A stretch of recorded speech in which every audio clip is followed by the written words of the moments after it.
Hello again, this is Mahua. So finally আমি তোমাদের আগের দিনে যে দেখিয়েছিলাম ভাইয়ের বিয়ের সব মুহূর্তগুলো, যে যখন ওদের বিয়েটা প্রথম হলো, লাইক শুভদৃষ্টি, সিঁদুরদান, এই সমস্ত কিছু হলো।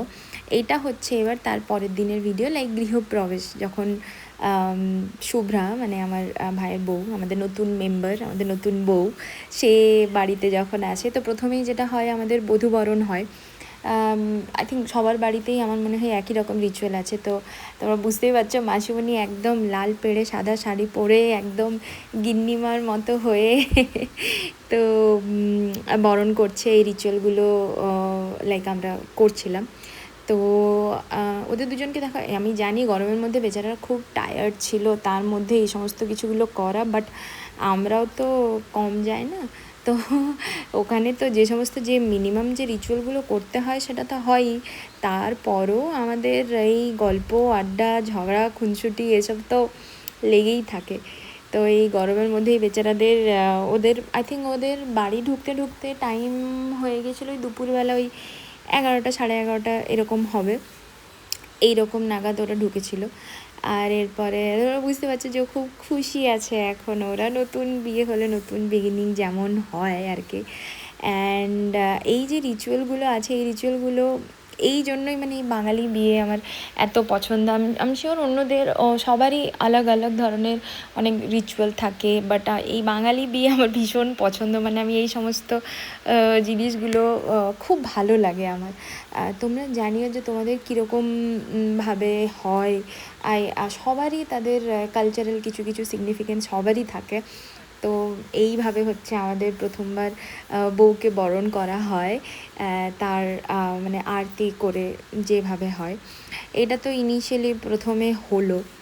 এরপরে থাকে আমাদের ইটস লাইক আমাদের আমরা হচ্ছে এরকমই, মাসিমণি আমাদেরকে খুব ভালোবাসে। আমাদের সবাইকে মানে মা মাসিমণি আমরা সবাই এরকমই ক্লোজ আমাদের সাথে, ওরকম টিপিক্যাল যে হ্যাঁ মা বড় এরকম একটা ব্যাপার সেরকম নয়, আমরা খুব ফ্রেন্ডলি। তো এখানেও যেমন আমাদের এরপরে ছিল আশীর্বাদ দেওয়ার পালা। আমি হচ্ছি বড় দিদি, মানে অন্যটাই ঠিক আছে, বাট এখন যা হয় একটা আশীর্বাদ দেয়া, সেই একটা রিচুয়াল থাকে, সেটা করা হলো। সেটা করা হওয়ার পরে জেনারেলি কী হয় যে ওদেরকে ওদের যে রুম সেখানে নিয়ে যাওয়া হয়, কিন্তু ওখানেও আমাদের একটা রিচুয়াল থাকে যে হ্যাঁ আমরা রুমের দরজা আটকাই, বা আমার নতুন বউকে যেরকম হয় যে কলসি কোলে দেয়া হয়, ঠিক আছে, তো কলসিতে জল ভরে সেটা দেয়া হয়। এবার বউ তখন যে হাজব্যান্ড তাকে বলা হয় যে জলদি করে আমাদেরকে কিছু দাও, তা নাহলে কিন্তু বউকে ছাড়া হবে না, তোমরা রুমে যেতে পারবে না। তো এরকম ব্যাপার এইভাবে হলো। তারপরে তো হলো রিসেপশনের দিন, ওই দিনই হয়েছিল। তো হচ্ছে এইটা হচ্ছে রিসেপশন থেকে আমরা পুরো একদম রেডি টেডি হয়েছিলাম সকালে। হাই, দিস ইজ মহুয়া। তো আমি ফাইনালি আমার ভাইয়ের বিয়ের রিসেপশন থেকে কথা বলছি। এখনও প্রপারলি ইন্ট্রোডিউস করা হয়নি কোনো থেকে। এই হচ্ছে আমার বোন বাবি, এই হচ্ছে আমার ভাই সায়ন, এ হচ্ছে আমার আরও মামার মেয়ে তিতলি, এ হচ্ছে ওর হাজব্যান্ড দেবকান্ত, আর আমার ছোট অনিশ কোথায়?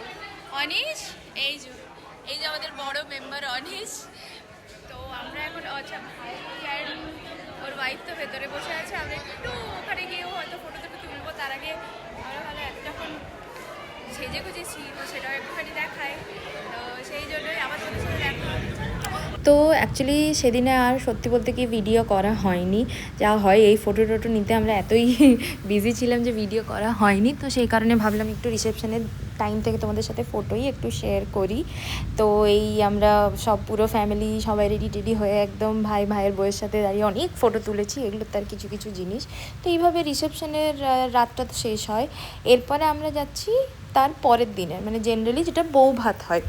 তো গরম ছিল খুব, এই কারণে আমরা কী করেছিলাম, বিয়ের পরের দিনে রিসেপশন করে নিয়েছিলাম, কিন্তু হিসেব মতো তো লাইক বিয়ের একদিন পরে বউ ভাত হয়। তো সেই বউ ভাতের দিনটা, ওই জন্য বউ ভাতের দিনে সকালে আমাদের কিছু রিচুয়াল থাকে। তো যেমন আমি শিওর তোমাদেরও সবার থাকে আলাদা আলাদা রিচুয়াল। তো এখানে রিচুয়াল হচ্ছে এই যে ওই যে ছাতনাতলায় যে ভাঁড়গুলো রাখা থাকে, সেই ভাঁড়ের মানে যে হাজব্যান্ড সে ঢাকাটা খুলবে, সো যে হাজব্যান্ড সে ঢাকাটা খুলবে আর ওয়াইফকে সেই ঢাকাটা রাখতে হবে সাউন্ড না করে, যদি আওয়াজ হয় তার মানে সেখানে ঝগড়াঝাটি হতে পারে। এগুলো জাস্ট পুরোনো দিনের কথা এই যা। তো এখানে এটাও একটা ব্যাপার আছে যে এই গোটা জিনিসটা 5 বার ঘুরে করতে হয়। তো এর মধ্যে যারা ভাই বোনরা আছে এরা কি করবে, ওই ঢাকাটা উঠিয়ে নেবে, আর যাতে এটা কমপ্লিট না হয় আবার সেই দাদার কাছে কিছু আবদার করা হবে, আইদার খাওয়া বা ঘোরা কিছু একটা করতে হবে, যাতে এই রিচুয়ালটা ওরা কমপ্লিট করে উঠতে পারে। আর তার সাথে হচ্ছে যখন ও ঢাকাটা রাখবে, তুমি দেখো এক্ষুনি এই যে বোনের সাথে লিটারেলি কাড়াকাড়ি শুরু হয়ে যাচ্ছিল ঢাকাটা নিয়ে। আর এইটাও আরেকটা জিনিস আছে, এই যে দেখো দিদি ওখানে মানে যখন ঢাকাটা রাখা হবে তখন দিদি বলবে যে এই বেশি আওয়াজ করবে না, আস্তে আস্তে রাখো। এই ধরনের কিছু কিছু ছোট ছোট রিচুয়াল আছে। এইভাবেই লাইক আমাদের বৌভাতের শুরুটা এইভাবেই হয়। তারপর আরও একটা রিচুয়াল থাকে কি যাই, যখন এই প্রথমটা হয়ে যায় তারপরে হয় কি তারা থাকে যে বিয়ে হয়েছে, তো সেই কারণে তারা বাড়ি থেকে চলে যাবে, কারণ তাকে খেটে কাজ করতে হবে, কাজ করতে যাবে। তো তখন পিছন থেকে ভাই বা বোনরা বলবে না তোমরা যেও না, তোমরা থাকো।